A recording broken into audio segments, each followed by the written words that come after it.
Hello, once again, and welcome to session 5 of the R3 Academy for Couples, where we will dig into two more pillars. That's right. One of my personal favorite is pillar number 10, giving caring the way it matters. In this pillar, we will talk about the 5 love languages. I think you'll enjoy it as much as I do. Let's get to work.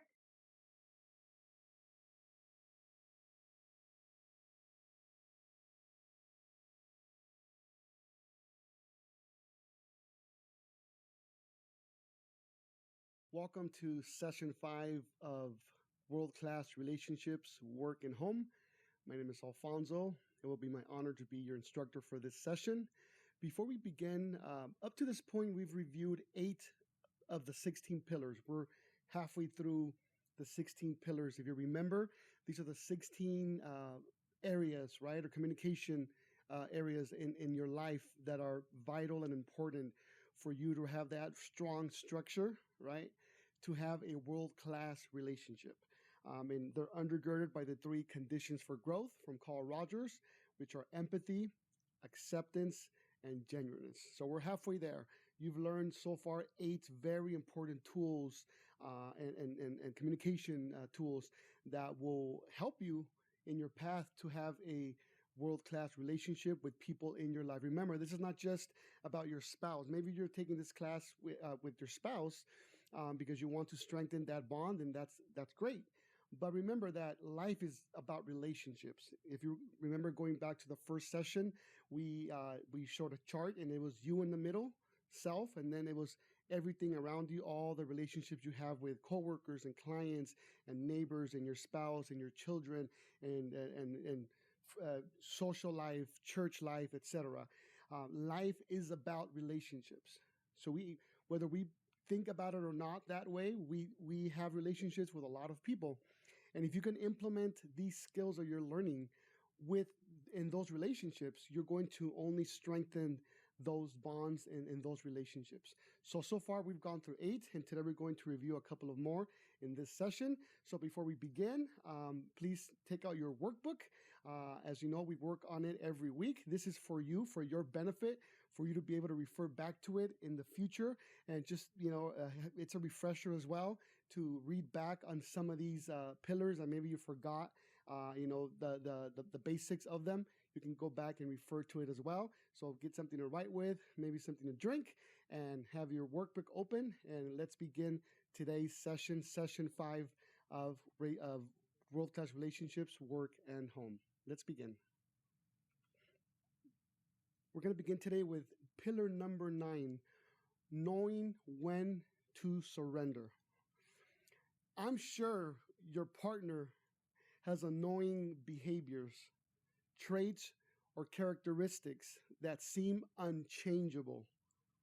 We all, we have those, we all have them, right? We all have them ourselves, and our partners have them as well. That's life.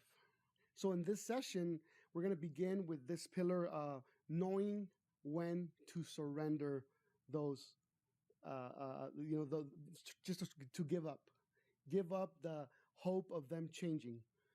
Maybe you've been married for a while, maybe a decade or more, and there's still those annoying, little things that they might do, habits that they might have that you just wish if they could just stop snoring at night, or if they could just stop cracking their knuckles, or things like that just annoy you, right?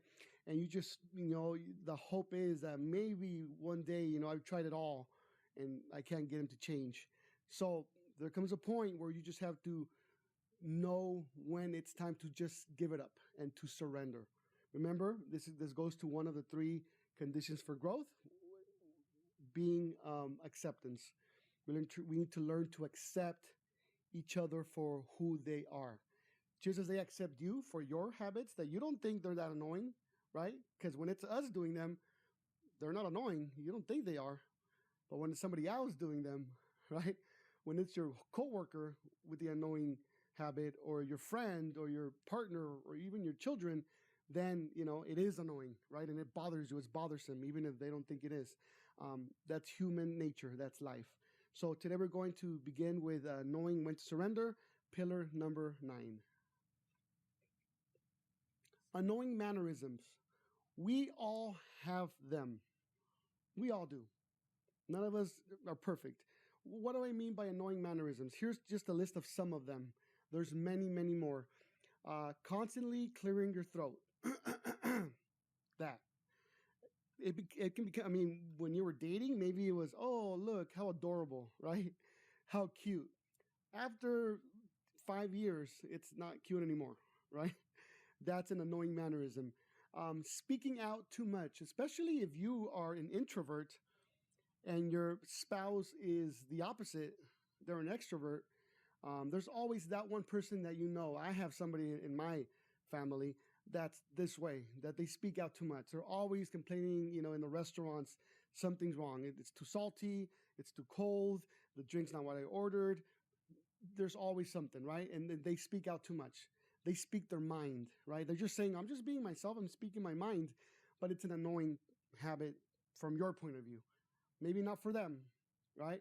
But for you, because you're just an introvert. You're just, want to be in a corner. You just want to not, want to avoid all types of conflict. And it feels like they invite it, right? When they speak out too much. So that's an annoying mannerism or habit that people might have. Another one is dress too casual for an occasion. We all know somebody like that as well. The guy that shows up in shorts and flip-flops to a wedding, right? He's a guest and he's showing up with flip-flops and shorts in a hat, in a ball cap. Nobody knows somebody like that as well, right?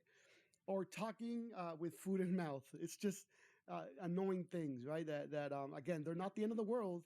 You might not divorce somebody over that, but they're just annoying and they just, they get at you, right, when they're doing it. Or obsessive over tiny details. I myself struggle with that. My wife and my kids remind me, right, when I want to know exactly, the details of something. If we're especially if we're taking a trip or going to an event, I want to know what time do we have to get there? What time does the event start? Don't tell me what time you think we should get there. I need to know what time the event starts, right? Stuff like that. So that could be an annoying mannerism for others. Biting nails, when you're watching a movie and you get you get nervous or whatnot. That's also an annoying mannerism. Slouching, slouching down. That could also be an annoying mannerism. Or yawning without covering mouth. That could add, coughing without covering mouth, etc. Listen, especially in a pandemic, where before the pandemic, we never even really thought about how often we washed our hands and for how long we washed our hands. It was just, kind of like a habit that we would do. And now everybody is very, alert and very aware of things like that. So especially in today's world, when you're coughing without covering your mouth or yawning or whatnot, that could be a very annoying mannerism as well. So these are some of the, when we talk about knowing when to surrender, if you notice, these are not things that are too serious. These are not things that you have to live with, that are deeply rooted. For those, we have other tools that we can use to try to change those behaviors. But these are just annoying mannerisms. They're just annoying you. You're not gonna call a divorce attorney over them, probably, but you wish they could change. And like again, as the name of this pillar implies. Sometimes you just have to know when it's time to surrender that, knowing that they're not going to change. They've been biting their nails for 50 years. They're not going to change. You've done everything, and you're humanly possible to have them stop. You've taken them to the doctor. You've talked to them. You give them house remedies, whatever, and they just don't change. And maybe it's time for you to surrender that.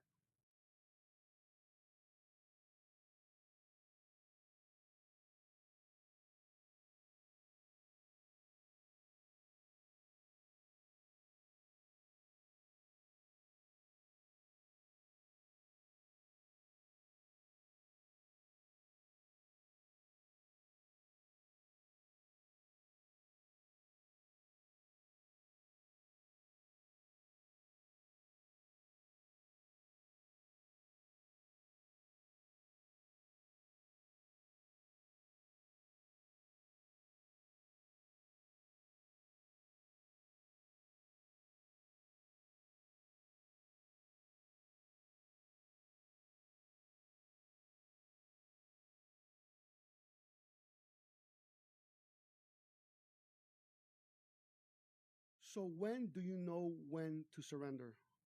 When do you know it's time to give it up?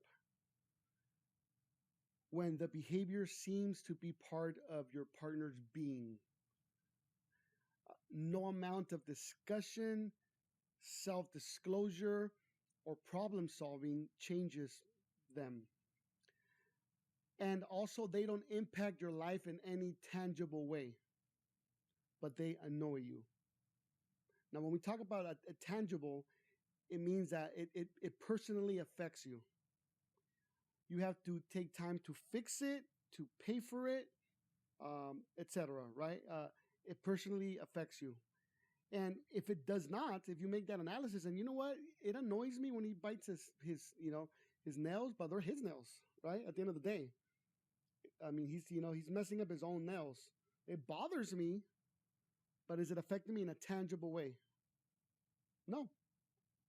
That's when you know that it may be time to surrender that. Now, alternative to regular fighting and arguments. When you are realizing that some behaviors are unchangeable.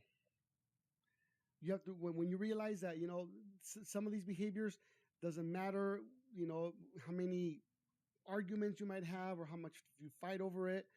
As I mentioned previously, they're just not going to change. They're part of their being. They're part of their DNA. Maybe they grew up that way. Simply that was modeled to them as children, and it's just it's ingrained in them already. And even if they want to change, sometimes they want to change because they know they love you. Right? It's your spouse, your partner. They love you. They know that it bothers you, but they just can't. They just cannot. And also recognizing that the right of your colleague or your partner or your friend to be who they are. At the end of the day, you don't want to be that person, right? You don't want to be that spouse that's always nagging them for a million things, nagging them over, talking too much, nagging them over always being late, nagging them over biting their nails, nagging them over snoring, etc. Right? So if you have to recognize that they have a right to be who they are, because if you that's sometimes what contributes to their unhappiness. They feel boxed in. They feel like they're always in the spotlight, right? Because somebody's always watching them and making a comment about how they sit. You're slouching again, and how they watch TV. And when they're watching a horror movie or a suspense movie, you're biting your nails. And hey, don't bite your nails. It feels like you're on the spotlight. You can't just relax, and be yourself, even in your own home or in your own cubicle at work, etc. Right? So it's important for you to understand that they have the right to be who they are. Remember that a behavior is what people say or what people do. So, this is just part of who they are. Okay. And it's also the last point here, it's an act of self-transformation. When you surrender, when you know that it's time for you to surrender, I'm the one that's transforming myself, not them. At this point, it becomes about you, right? You must let go all hope of change. All hope. Not like maybe he'll change in the future. I'm going to give it up for now, but there's still a glimmer of hope there. No, you have to give up all hope. Because when you do that, then you're also giving up all resentments. Because sometimes, you may think that you gave it up, but there's still that resentment when they still cough without putting their hand over their mouth or whatever it is that they do, whatever annoying mannerism they might have, you still are resentful of them. So when you give up all hope, that means that you also give up all secret resentments. You give it up. You don't mention it anymore. You don't give them a dirty look anymore. Remember that 93% of all communication is nonverbal. So just the fact that you might not mention it again, but you give them a dirty look, or you roll your eyes, or you shake your head, that's communicating as well. So when you give it up, it's all forms of communication. You give up all hope of change. Remember, we're just talking about annoying mannerisms, right? We're not talking about him cheating on you or him, taking the money that's your savings account money and going and gambling it away. That's not what we're talking about. We're talking about simply annoying mannerisms that your partner might have. And again, this is for all relationships. It can be a friend, a colleague, a coworker, etc. But it's an act of self-transformation. You decide yourself, because remember, you're the one that has the issue here, right? With them, they're just doing their thing. They're just biting their nails, right? They're just cracking their knuckles, right? They're just doing their thing. You're the one that has the issue with it here. So when you give it up, you're transforming yourself. You're saying, you know what? I love him, your partner, or I get along with my coworker. We've been together. We've been, cubicle mates for a decade. I enjoy working with them. They're good coworkers. I enjoy, being friends with them. But this one thing that they do, I'm going to give up all hope of change. And I'm just going to give up all resentment, and I'm just going to let them be. They are who they are. They have a lot of awesome traits that I love, and that I enjoy. I enjoy being around them. Their friend, it's our colleague or a friend or your partner. I love them. I'm married to this person, right? And they have amazing traits that I love dearly. And these tiny, mannerisms that annoy me, I'm just going to give them up. And that's what we're talking about when you know when to surrender.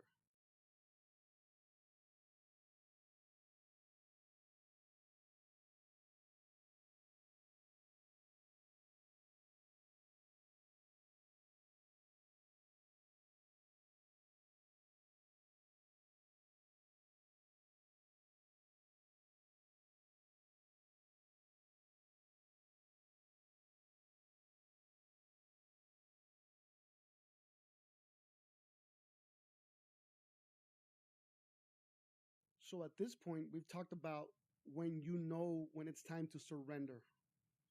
There's this annoying mannerism that my spouse has, and at this point, I made the decision to just surrender it. But how do I do that? Let me give you some pointers here. How do you or myself? How do I avoid continually criticizing or confronting my partner about these annoying mannerisms? Here's a couple of things you can do. Number one, recognize the failure of your confrontation. All the nagging, complaining, confrontation, they haven't worked. They have not worked. You have to realize that these recurring and changing behaviors are part of the package, if you will, part of who your partner is. You just can't prune them off. You just can't say, I want 95% of you, and I'm going to cut off that 5%. You can't have, a partner without a foot, if you will. You can't just cut it off. It's part of the package. It's part of who they are. You have to realize, you understand that, right? And internalize that. That every human, is entitled to feel what they feel. Again, going back to the 3 conditions for growth, one of them is being genuine, and then being accepting and empathetic, right? So when you empathize with them, you accept, you put yourself in their shoes. Okay, well, why does he do that? What does he have the mannerism? Well, he gets really nervous, and he just needs to crack his knuckles when he gets nervous, and that's just who he is. You accept him for who he is, and you love the fact that he's genuine, that he's himself. You don't want him to play a role. You don't want him to be, stoic and quiet and professional when he's home, because that's not who he is. You want him to be genuine and real, right, and honest, and that's part of the package. As they say, the good, the bad, and the ugly. You marry it all. When you marry each other, it's the whole package, right? As they say, till death do us part. So when you realize that the annoying mannerisms are part of the deal, I mean, you love the good stuff, right? You love the vacations with your spouse, and you love that he's caring and loving and takes care of you, and hardworking and all of that. Those are amazing qualities that you love. And sometimes we forget that when we focus on the annoying mannerisms, we forget about the other 95% that we do love. And when we take a step back and zoom out for a bit and realize, you know what? It's part of the package, but look at the rest of the package. I love the rest of the package. I think I can surrender this small part of it and realize that it's who they are. Number 2, recognizing that everyone has the right to be who they are. If it doesn't harm or interfere with the needs of yourself or somebody else, right? Everyone has the right to have these behaviors go untrammeled. If this is just an annoyance, something minor that doesn't actually hurt or you or others, then just let it be. You just gotta let it be. Again, it doesn't have a tangible effect on you, right? It doesn't. It's just an annoying thing. But realize that it's part of who they are and love them for that. And lastly, resolve to surrender to this behavior. Give up your expectation and hope for change and let go of any and all secret resentments, as we mentioned earlier, against them. Surrender to who your partner really is.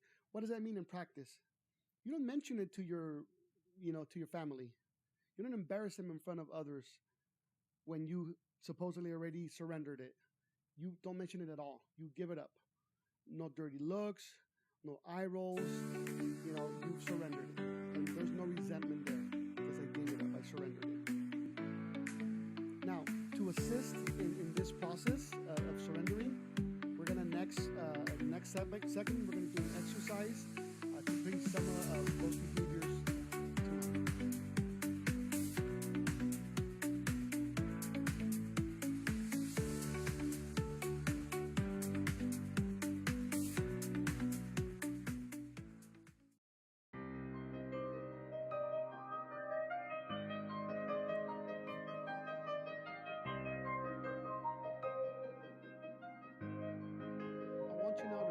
Page 32 of your workbook, if you would. Let me go over the directions, and then I'll give you a few minutes to do the exercise when you're ready. So I want you to write down 3 behaviors that a certain person, whether it be your partner, your colleague, child, etc., does currently that annoy you.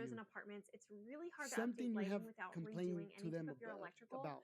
But So again, I want you to something that think is for a super moment, easy take to a actually few seconds, update minutes to think are about your handles 3 on behaviors that copies somebody on, in your life, through, in how recent memory, absolute. So because they're I want it to be nothing fresh fun. in your You're just going mind, to have one that they super have, and easy. you've They actually go complained on to them super or to smooth. others Shoot these off. about. Okay? It's one screw. So once They you do hold that, up once you write down hardware these and 3 the behaviors fixtures, in page 32, everything. then I want you to choose Well, if one that is you, of one the of the 3 easiest behaviors ways to actually you might update be any able to type of a surrender space to is to update today, the hardware and the or fixtures sometime and lighting soon. throughout the space. Now, with Now, older you don't have to homes, be condos, 100% and apartments, ready it's to really hard surrender. to update lighting I just without want you redoing to any type of your find and electrical. choose the one that But you think something you that is might super be easy to the actually closest to update surrendering to. are your Listen, I get it. handles It's not on your easy. It's not an cabinets easy or thing to your do. knobs. So To just from one day Hey to the everyone, I next, just want to give you my quick review on these surrender cabinet it. knobs. So You as you can see, they look complained about super it cool. for I love them years. on You this talked design to him with these about him or her cabinets. about it for It's not like years, they like pop and now out we're too telling much, you but to it really goes surrender it well with the for, other colors. You go can see cold on there. turkey, The best part right? is And they just are easy surrender to it install, today. and It is not they're easy, just but not too hard if you're to willing to take install that and step, I want you put to. on there. That's why You we can only see want you to choose one for now. Listen, if you can choose all 3, even better. But we want you to start with one. Take some baby steps, right? And choose one that you might think, you know what? Out of the 3, this one is probably the easiest one for me to surrender. Let's go with the, as they say, the low-hanging fruit, and go for the easy one if you want, and just learn to surrender it. But that means it's not just you saying it; it's putting it into practice. And if you want to share it with your partner, even better, so they can hold you accountable for you never to bring it up. Don't have any resentment toward it. Don't bring it up in a future argument that you might have. It's gone. Once you surrender it, it's done. Right? So again, page 32, I want you to think of 3: colleague, partner, child, friend, whoever, in recent memory, you complain about it, and then choose one of them to try to surrender today if possible. I'll give you a few minutes to work on that, and we'll see you after that.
Okay, so you've just completed an exercise where you wrote down a behavior you're willing to surrender, a behavior of your spouse or a significant other that you're willing to surrender.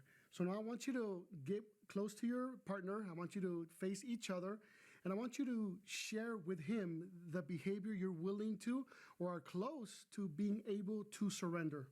And I want you to tell him why you think it's a good idea to surrender it.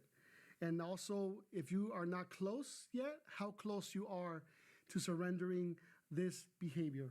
And you, as a listener for the other partner, I want you to power listen light only.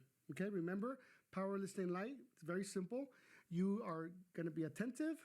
You're going to give a door opener, and you're not going to JAQ. Right? You're not going to give any judgments, advice, or questions. Simply, you're going to power listen light to them. Okay? So I want you to face each other, and I want you to share with your partner something you're willing to surrender. Okay? It might not be easy.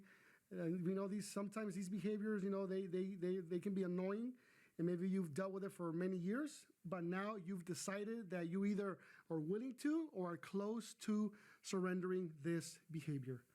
We're going to give you some minutes. You can begin.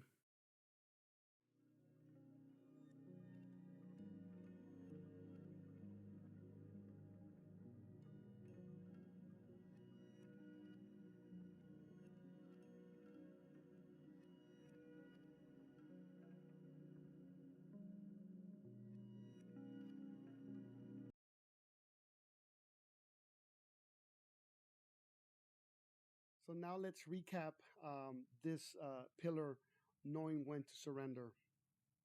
So knowing when to surrender is an alternative to regular fighting and arguments. Those arguments that you are having almost every day, very frequent. If you take a step back and do an analysis of your recent arguments with your significant other, you can see, wow, these are over frivolous things that really are not that important, like annoying mannerisms. If you see that, that's what it's about, not about major life things, but about, things that are really inconsequential, right? Things that are, like I said, they don't personally impact you. It doesn't have a tangible effect on you. They just annoy you, and it gets on your nerves.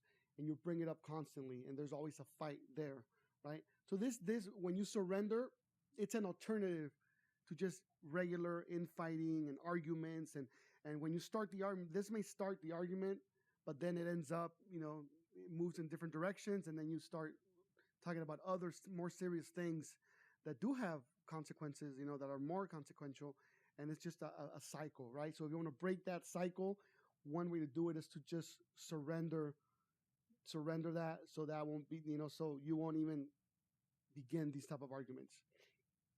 It's also an act of self-transformation. Here, you're transforming yourself. You're telling yourself, you know what? I think I'm the one that's bothered by this. Maybe nobody else in the home is bothered by it. Maybe if it's something your spouse does, your kids don't seem to be bothered by it. Obviously, your spouse doesn't seem to be bothered by it because he's doing the behavior, but you are. Right? And maybe it's time for you to just, I'm going to transform myself. I'm the one that's going to change. I've tried it the other way for 5, 10, 15 years. I've told them, this annoys me. Please stop it. And they don't. They just can't, even if they want to.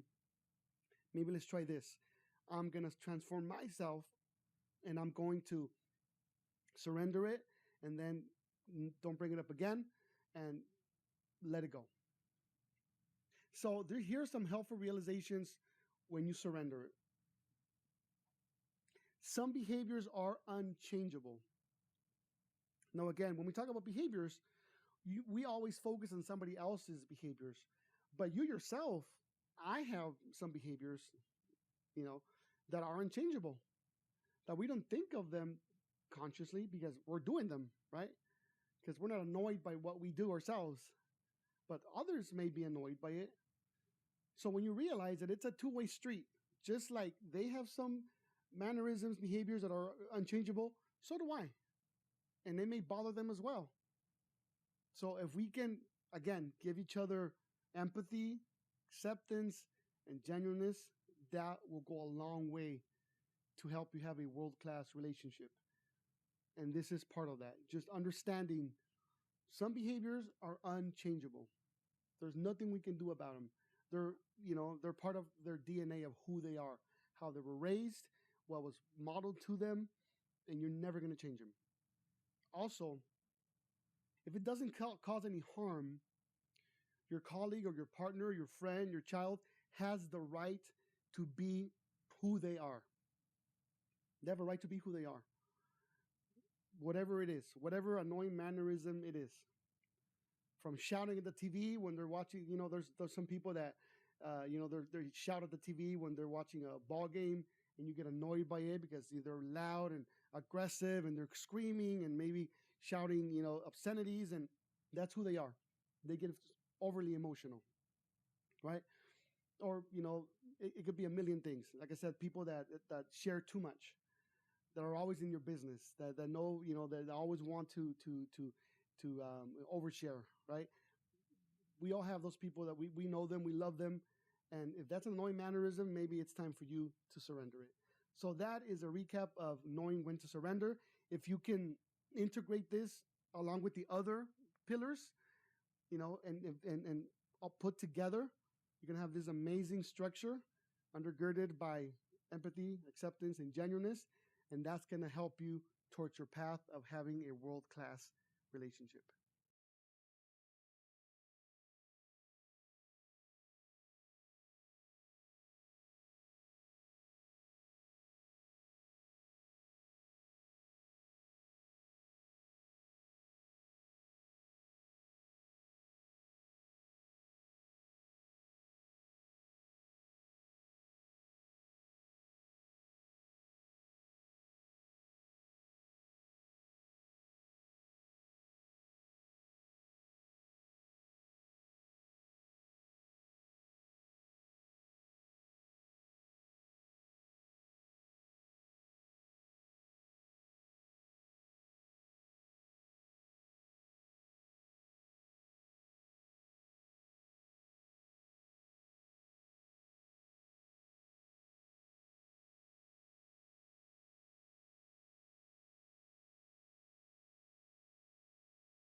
let's now go into the second pillar we're going to discuss in this session number 5.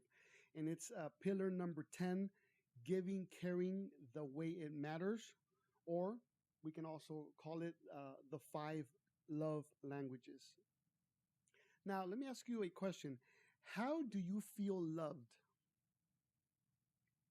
How do you feel loved? For every person, it's different. And sometimes we don't even know how to explain it. We don't know the structure of it, but we just know what makes us feel good. When somebody says or does something to us or for us, you know what? I really appreciate that. Well, now we're going to give you the 5, what we call the 5 love languages. In this pillar, we're going to work to discover your own personal love language. How is it that I feel loved? But not only that, we want you to also discover your partner's love language. Because a lot of times we give love to others how we like to be loved, right? It's human nature, right? If I love a certain meal, you know, like as an example, my family, my parents and my siblings, they love seafood, love it. And we live close to the border. So growing up, it was frequent visits to Baja to go eat seafood. I am allergic to shellfish and most seafood. And it's just not my thing. Even if I wasn't allergic, honestly, I don't think I would eat a lot of it. I can eat fish, every once in a while, but that's the extent of it. But when you love something, right, you assume everyone else loves it. Now, keep in mind, it's in my own family. So it would be a frequent thing when we would go to eat, and they wouldn't even consider me because they would assume we're all eating seafood. Not thinking, wait a minute, one of us doesn't like it. So it would be a frequent thing when we would go somewhere and I would have to pick the one item in the menu that was not seafood, that was really not that good. They just threw it in there because there's always the weird person, right? that doesn't eat it, like myself. Or I would have to walk around, see what else there was to eat or just not eat, right? Because that's human nature. When you love something, you just assume, why wouldn't people like this? Why wouldn't they love X? In the context of love, it's the same thing. If you feel loved when people spend time with you, you want to give that gift because it's so valuable to you, right? You want to give that same thing to somebody else. But what if you give it to somebody else and they don't have the same reaction to it that you do? Well, maybe it's because that's not their love language. They may appreciate it, they may thank you for it, but that's not how they feel loved. And that is the issue in a lot of relationships, right? That we are giving ourselves to others the way that we feel loved. We assume this is how, I feel so loved by X. I'm going to give you that gift that it's so valuable to me. I'm going to give it to you. It's like it's like you have a beautiful Tesla and you want to get one for your spouse or for your husband. And he's a truck guy. Now, do you think he's going to, he might accept it. Beautiful Tesla, you're not going to spend on gas, etc. It's nice, but it's not his dream car, right? He's a truck guy. He wants, a big old GMC Yukon or whatever. That's what his heart wants, right? Again, same thing here. So this is a very important pillar for you to digest and to learn and to internalize. Because again, sometimes we do give love and we it's like we're speaking to them in one language and they're responding to us back in another language. There's a breakdown somewhere there. We're just not communicating. And if you look at statistics, when a lot of people, when they get divorced, they put down, irreconcilable differences. What does that even mean? It's legalese for just a communications breakdown, right? We're just not on the same page. We're not communicating. And we just somewhere along the path, our marriage, there was some breakdown. And a lot of times it goes down to this. not giving love to others the way they feel loved. So once again, have your workbook ready because we're going to have fun working on finding your own love language and also your partner's love language. This is a concept of 5 love languages by Dr. Gary Chapman. Now, you may have already heard about the 5 love languages or maybe even read his book. So this may be a review for some of you, which is great. But if not, let me introduce you to Dr. Gary Chapman and his concept of the 5 love languages. We each have a love language that speaks to us more than any other. If our partner doesn't speak to us enough in that language, we may not feel loved, as I mentioned. In Dr. Chapman's words, our love tank is empty, just like in an automobile. If you don't put gas in that puppy, doesn't matter if it's an amazing $100,000 vehicle. I'm not talking about the electric ones, just the gas ones, right? Gas powered autos. Even if it's a fancy Porsche or whatever, but if there's no gas on that, it ain't going anywhere, right?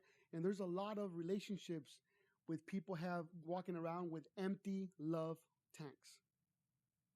So what we need to do is we need to identify our own principal love language so our partner can use it to make us feel appreciated and loved.